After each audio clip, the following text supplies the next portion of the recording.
Oh yeah, there's the mic.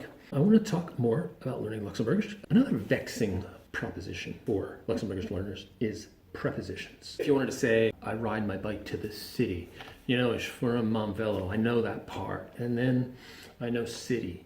But there's that in-between area. Is it on dem, bind dem, op, zoo, for zoo for op? I'm not sure. Luckily, there are ways around it if you're not sure what prepositions to use. What you do is you say, ich fahre mein Velo, steig. You clear your throat as if you were all set to use the right preposition, but you had to clear your throat. Otherwise, you would have said the correct preposition. A yawn is good too. I take the train to 12 Verges. Elven. Ich fuhr in meinem Zug.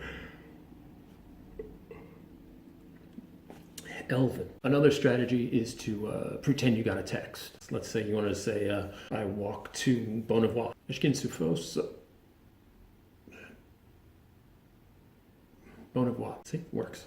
So I hope this helps. Bis next care. Right now I have to go to the grocery store. Ich gehe Supermarché. Addy, ciao, tip top.